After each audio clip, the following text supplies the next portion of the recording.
Right now at 5, the interim Phoenix police chief expects the Department of Justice investigation into the agency's policies to result in a consent decree that would limit and add oversight into how the department operates. Michael Sullivan made the bold statement this morning at a public safety meeting. And as 12 News journalist Adriana Loya reports, the chief also hinted at when the investigation would wrap up.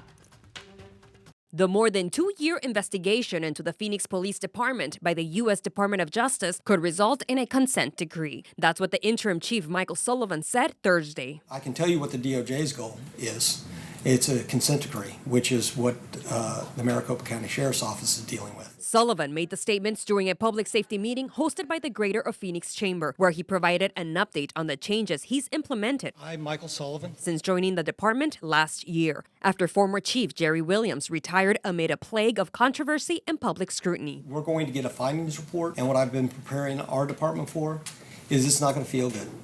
It's going to say some things that are painful for this department to hear. The Justice Department is... On August 2021, the DOJ launched an investigation looking at a wide range of practices by the department and its officers, including its use of force, retaliatory activity against protesters, and officers' treatment of the homeless population. While it's still unclear when the investigation will wrap up, Sullivan thinks it's imminent. And what does imminent mean? They have a use it or lose it policy when it comes to vacation time.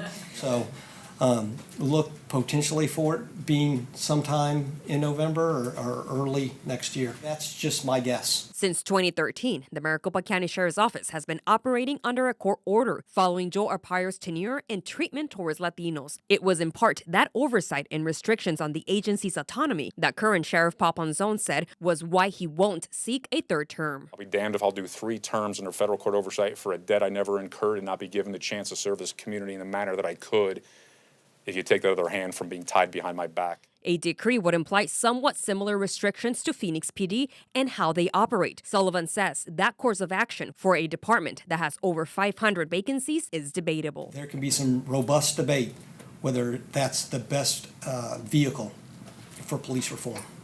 And I look forward to being part of that robust debate. Adriana Loya, 12 News.